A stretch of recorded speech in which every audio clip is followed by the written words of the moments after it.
बिस्मिल्लाहिर्रहमानिर्रहीम। अस्सलाम वालेकुम दोस्तों, मैं हूं मोहम्मद इज़हार खान अपने यूट्यूब चैनल के साथ। फर्स्ट ऑफ ऑल तो आपका दोस्तों का शुक्रिया कि आप मेरे चैनल को और मेरी आने वाली वीडियोस को पसंद कर रहे हैं और इसके ऊपर कमेंट्स दे रहे हैं और मुख्तलिफ क्वेश्चंस आप लोग जो है जो दे रहे हैं जो कि रिलेटेड हैं प्रॉपर्टी से रिलेटेड। और बहुत सारे दोस्त जो हैं वो मुझसे एक सवाल कर रहे थे कि इज़हार भाई अभी तो आप बिल्कुल बिगनर्स लेवल के ऊपर आप सिखा रहे हैं और आप मुझे ये बताइए कि आप हमें ये बताएं कि आप कब जो है ये प्रॉपर्टी जो मैटर्स हैं और इनके ऊपर जो अहम चीज़ें आती हैं प्रॉपर्टी में टेक्निकल इश्यूज आ जाते हैं तो उनके ऊपर कब वीडियोस बनाएंगे आप। तो दोस्तों आने वाले कुछ टाइम में मैं कुछ इम्पोर्टेंट वीडियोस जो हैं जो हम एपिसोड वाइज अपना प्रोग्राम चला रहे हैं वो इससे हटके होंगी, जिसके अंदर हम जो वरासत के मामलात हैं, हेयरशिप के मामलात हैं, किस तरीके से प्रॉपर्टी ट्रांसफर होती हैं, वरासत की प्रॉपर्टी किस तरीके से ट्रांसफर होती है, लेटर एडमिनिस्ट्रेशन क्या चीज़ है और रिलिंक्विशमेंट डीड क्या चीज़ है, किस तरीके से फंक्शन करती हैं, किस तरीके से इनको वर्क करना है, तो ये आने वाली वीडियो में दोस्तों मैं आपको बताऊंगा। लेकिन आज की जो वीडियो है वो लास्ट एपिसोड जो हमने की थी उसी के तसलसल में ये वीडियो आज की है। और इसके अंदर जिस तरीके से हमने लास्ट आपसे डिस्कस की थी कि एक रियल एस्टेट एजेंट की जो इम्पोर्टेंस है या एक रियल एस्टेट की जो सर्विसेज है उसकी क्या इम्पोर्टेंस है, तो हमने उसके ऊपर कुछ रोशनी डाली थी। उस पर बहुत सारे लोगों ने उसको पसंद किया और दोस्तों उस पर हमने पूरा एक कंप्लीटली बताया था कि क्यों रियल एस्टेट की सर्विसेज जरूरी है। अच्छा दोस्तों, आज की जो वीडियो है इसके अंदर हम जो चीजें कवर करेंगे जैसे कि मैंने कहा था कि आने वाली वीडियो में हम ये बताएंगे आपको कि ट्रांसफर प्रॉपर्टी क्या होती है और लीज प्रॉपर्टी क्या होती है, इसमें दोनों में डिफरेंस क्या है और किस तरीके से ये इनका ट्रांसफर होता है सोसाइटीज के अंदर या रजिस्ट्रार ऑफिस में। तो इस आज की टॉपिक में हम ये चीज कवर करेंगे। फिर हम ये देखेंगे एग्रीमेंट्स कितने टाइप के होते हैं, उनके ऊपर कवर करेंगे हम चीजों को। और मैप जो है सबसे मेन चीज रियल एस्टेट के काम में, मैप किस तरीके से समझा जाता है, किस तरीके से देखा जाता है, कौन सी सोर्सेस हैं कि जिनके जरिए आप मैप्स मुख्तलिफ इलाकों के ले सकते हैं। तो इसके ऊपर हम आज की वीडियो को अपनी चलाएंगे। तो दोस्तों आज की ये वीडियो बड़ी अहम है और जो लोग ऑलरेडी फील्ड के अंदर हैं, सीनियर्स हैं हमारे और जो काम कर रहे हैं, और जो लोग आने वाले नए लोग हैं या जिन्होंने अभी इनिशियली रियल एस्टेट का काम शुरू किया है और वो चीजों को सीखना चाह रहे हैं और मजीद उसमें एक्सपर्ट होना चाह रहे हैं। तो दोस्तों आगे चलते हैं हम। दोस्तों फर्स्ट ऑफ ऑल तो हमने ये बात करनी है कि प्रॉपर्टीज कितने काइंड्स की हैं।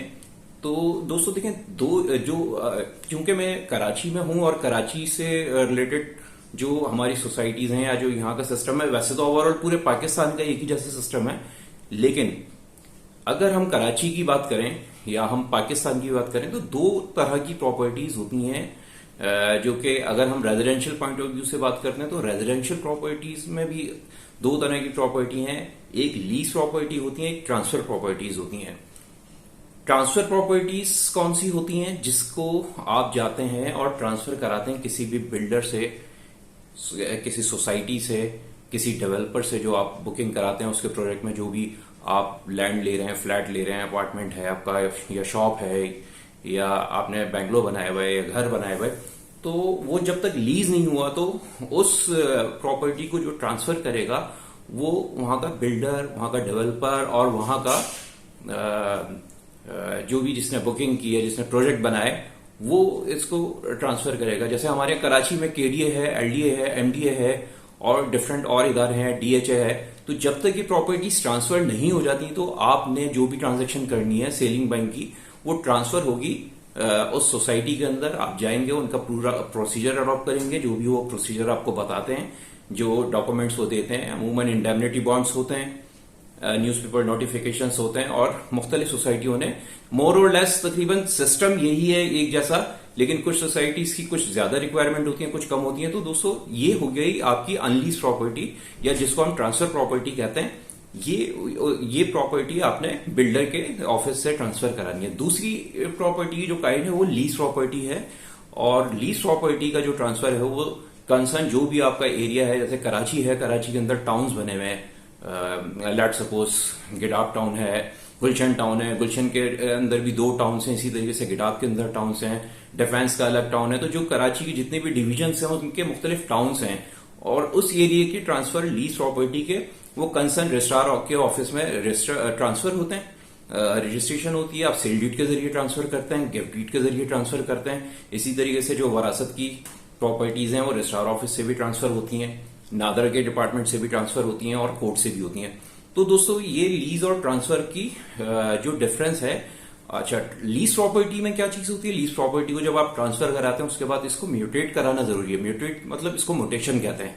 मोटेशन किस चीज का नाम है? मोटेशन आप इंदराज कराते हैं जिस सोसाइटी ने इस आपकी प्रॉपर्टी जो लॉन्च की थी या जिस सोसाइटी में आपका प्लॉट है, बैंगलो है, तो उस सोसाइटी में जाके आप after the sale deed, gift deed, आप उस सोसाइटी में जाते हैं और वहां पे मोटेशन कराते हैं कि जनाब मैंने रजिस्ट्रार ऑफिस से इसकी सेल डीड करा ली और खरीद लिया इसको, या गिफ्ट डीड पे अपने नाम ट्रांसफर करा लिया, और उसके बाद आप मोटेशन कराते हैं जो भी उसकी टाइम मोटेशन की रिक्वायरमेंट होती है। तो दोस्तों वो जाके आपको वहां उस सोसाइटी में जाके म्यूटेट करानी होती है। इस तरीके से आपका एक प्रोसीजर कंप्लीट हो जाता है और इस तरीके से आपका एक ट्रांसफर का प्रोसेस मुकम्मल होता है।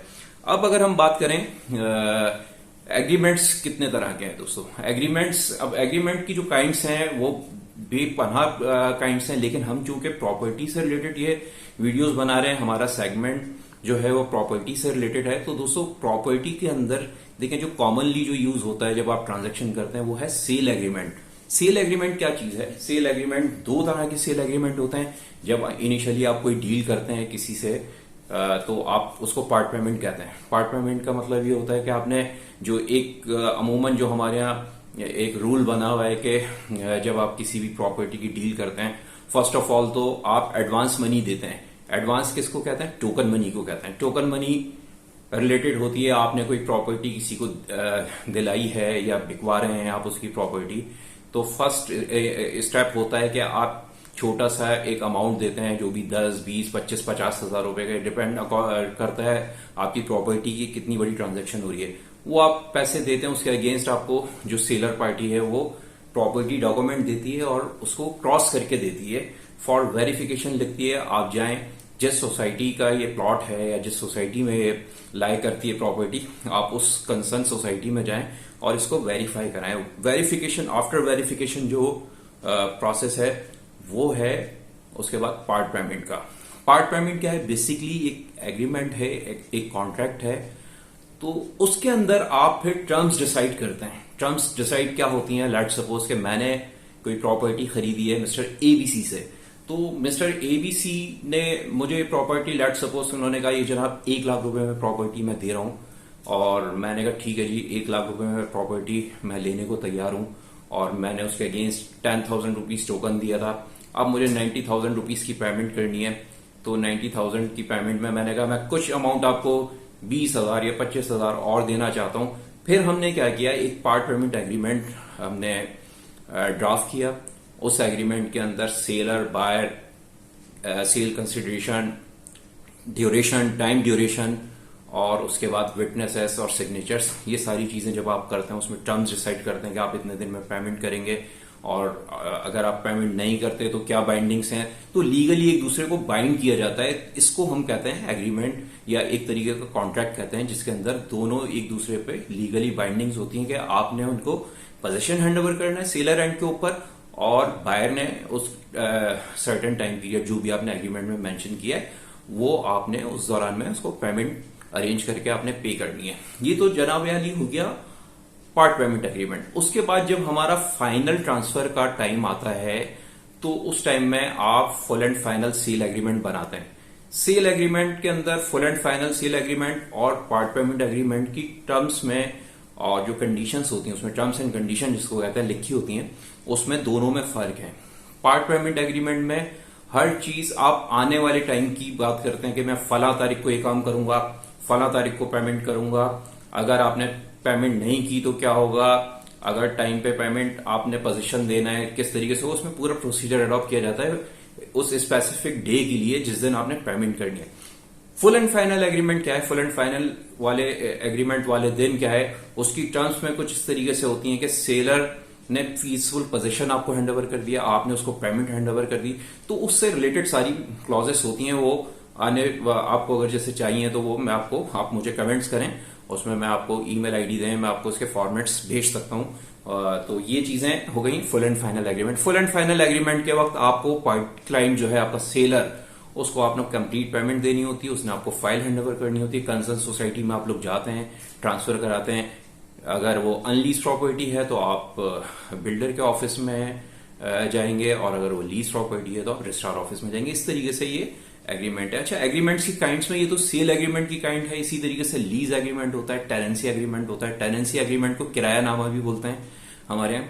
तो ये जब आप कोई प्रॉपर्टी रेंट के ऊपर देते हैं किसी को, तो आप टेनेंसी एग्रीमेंट करते हैं। इसी तरीके से लीज एग्रीमेंट, अगर कोई प्रॉपर्टी है उसको आप लीज कराने जा रहे हैं, वो ट्रांसफर पे लीज कराने जा रहे हैं, और लीज कौन करता है, लेसर कौन होता है, जिसने प्रॉपर्टी बनाई है, या बिल्डर है या डेवलपर है, तो वो लेसर पार्ट के ऊपर आता है, और जो लीज अपने फेवर में करा रहे हैं वो लेसी के पार्ट के अंदर आता है। दोस्तों, लीज की जो टर्म्स हैं वो डिफरेंट है। बहुत सारे कंपनीज हैं, बहुत सारे जो इदारे हैं, उनकी अपनी अपनी लीज हैं, उनके फॉर्मेट्स हैं, और वो डिफरेंट काइंड्स हैं। उसकी डिटेल में हम आने वाले दिनों में जाएंगे। तो दोस्तों, ये थी टाइप ऑफ एग्रीमेंट्स जो जर्नली यूज हो रही होती हैं हमारे यहाँ ट्रांसफर में। इसके अलावा फिर वो डीड्स हैं। डीड्स में बहुत सारी डीड्स हैं, sale deed, gift deed, relinquishment deed, और मॉर्गेज डीड, और इसी तरीके से रिलिंक्विशमेंट डीड, और बहुत सारी रिडम्पशन डीड। तो इन डीड्स के बारे में हम आने वाली एपिसोड में करेंगे, क्योंकि ये कुछ टेक्निकल चीजें हैं, वो आपको इस एपिसोड में मैं बताऊंगा, तो न्यू कमर्स जो है वो इसमें कंफ्यूज होंगे। उसके बाद दोस्तों हम आते हैं मैप्स के ऊपर, कि मैप्स की क्या सोर्सेस हैं, हम किस तरीके से मैप हासिल कर रहे हैं जिस सोसाइटी में हम काम कर रहे हैं। तो दोस्तों, आजकल सोशल मीडिया का जमाना है। सोशल मीडिया पे मुख्तलिफ वेबसाइट्स हैं, आप गूगल करें तो आपको बहुत सारी वेबसाइट्स ऐसी मिल जाएंगी जिसके ऊपर पूरे कराची के, क्या पूरे पाकिस्तान के मैप्स जो हैं अवेलेबल हैं, पीडीएफ फॉर्मेट में है। वो आप अपने मोबाइल में डाउनलोड करें, जिस एरिया में भी जा रहे हैं। जैसे मैंने पहली वीडियो के अंदर बोला था कि आप एक स्मार्ट वर्किंग करें। स्मार्ट वर्किंग किस तरीके से हो सकती है, आपके क्लाइंट की जो भी रिक्वायरमेंट है, चाहे वो सेलिंग पॉइंट ऑफ व्यू से है या बाइंग पॉइंट ऑफ व्यू से है, आप मार्केट में जाएं, फिजिकली जाएं, आप वर्किंग करें पहले, और सारा उस सोसाइटी से रिलेटेड क्या प्रोसीजर है, ट्रांसफर का प्रोसीजर क्या है, और किस तरीके से ट्रांसफर होगा, ट्रांसफर की फीसेस कितनी है, ये सारी चीजें आपने लिखनी है। और मैप जो है, मैप के अंदर आप लोकेशन के ऊपर जाएं। देखिए, मैप के हवाले से मैं चीज एक आपको और अहम से बताऊंगा कि अक्सर ये होता है कि लोग मैप के अंदर प्रॉपर्टी को देखते हैं और वो नजर आ रहा होता है कि जनाब जो प्लॉट है या प्रॉपर्टी है उसके आगे पार्क भी है, और उसके आगे बहुत चौड़ा रोड भी है, और मुख्तलिफ चीजें उसमें जो एज पर मैप होती हैं वो है। लेकिन जब आप फिजिकली जाते हैं, फिजिकली आपको प्लॉट पता चला, पार्क डेवलप नहीं किया बिल्डर ने या किसी ने, और या फिर पार्क के अंदर था तो पार्क कोई और चीज उसके अंदर बन गई है या कुछ है, तो दोस्तों आपको फिजिकली विजिट करना बड़ा जरूरी है इस काम को मजीद स्मार्ट वर्किंग करने के लिए। तो दोस्तों, हमेशा लोकेशन पे जाएं। जब भी आप कोई प्रॉपर्टी किसी को दिला रहे हैं या बिकवा भी रहे हैं, तो एटलीस्ट आप लोकेशन पे जाएं, उसकी पूरी आप इंफॉर्मेशन लें, ताकि आपको मार्केटिंग करने में आसानी हो। तो दोस्तों, आज की ये कुछ हमने पॉइंट्स जो डिस्कस किए हैं बड़े अहम थे इस हवाले से कि किस तरीके से एग्रीमेंट्स हैं, एग्रीमेंट्स के हमने काइंड्स डिस्कस की, और किस तरीके से फुल एंड फाइनल एग्रीमेंट होता है, पार्ट पेमेंट एग्रीमेंट होता है। तो ये सारी चीजें हमने डिस्कस की। दोस्तों, एग्रीमेंट्स के अलावा एक होता है कॉन्ट्रैक्ट। कॉन्ट्रैक्ट और एग्रीमेंट में कुछ चीजें डिफरेंट हैं। तो एग्रीमेंट के अंदर देखिए 5 बुनियादी चीजें हैं। सेलर होना जरूरी है, बायर होना जरूरी है, सेल कंसिडरेशन होना जरूरी है, टाइम पीरियड होना जरूरी है कि किस टाइम तक पेमेंट की जाएगी, और उसके साथ विटनेसेस होना जरूरी है, और कंसिडरेशन मैंने पहले बता दिया कि कंसिडरेशन ये एग्रीमेंट के बेसिक एलिमेंट्स हैं जो कि एक एग्रीमेंट के अंदर होते हैं, तो वो एग्रीमेंट कहलाता है। तो दोस्तों, उम्मीद है आज की वीडियो आपको पसंद आई होगी दोस्तों, और आने वाली वीडियो में जैसे मैंने अर्ज किया अभी आपको कि हम मजीद चीजें सीखेंगे, और स्पेशली इंशाल्लाह आने वाली एपिसोड में, क्योंकि बहुत सारे लोगों के क्वेश्चन आ रहे हैं वरासत की प्रॉपर्टी को किस तरीके से ट्रांसफर किया जाए। तो दोस्तों, हम उसके ऊपर 2-3 तरीकेकार हैं। लेटर ऑफ एडमिनिस्ट्रेशन का तरीकेकार भी है, रजिस्ट्रार ऑफिस से डीड ऑफ रिलिंक्विशमेंट के जरिए भी ये प्रोसीजर हो जाता है इसी तरीके से, मुख्तलिफ इसमें वेआउट्स हैं, कोर्ट के जरिए भी होता है। तो हम इसके ऊपर एक डिटेल डिस्कशन करेंगे और उसमें यकीनन आपको बहुत सारी चीजें आपकी अवेयरनेस में आएंगी। तो दोस्तों आज के लिए बस इतना है, आप मुझे इजाजत दें। उम्मीद है आपको ये वीडियो पसंद आएगी और दोस्तों मेरे इस चैनल को लाइक और सब्सक्राइब करना ना भूलें, और जो ये इंफॉर्मेटिव वीडियो हैं आप आगे फॉरवर्ड करें, अपने दोस्तों को फॉरवर्ड करें, क्योंकि ये लर्निंग एक चीज है। आप रियल एस्टेट का काम नहीं भी कर रहे तो सेल एग्रीमेंट हो गया, मैप्स हो गए, ये चीजें हो गई, तो ये जर्नली भी इंसान को आनी चाहिए और ये एक आम जिंदगी में भी इसका काफी इस्तेमाल है। तो दोस्तों बस आज के लिए इतना ही, मुझे इजाजत दीजिए। इंशाल्लाह आपको आने वाले वक्त में और अच्छी अच्छी चीजें मैं इंफॉर्मेटिव लेके आऊंगा। अस्सलाम वालेकुम।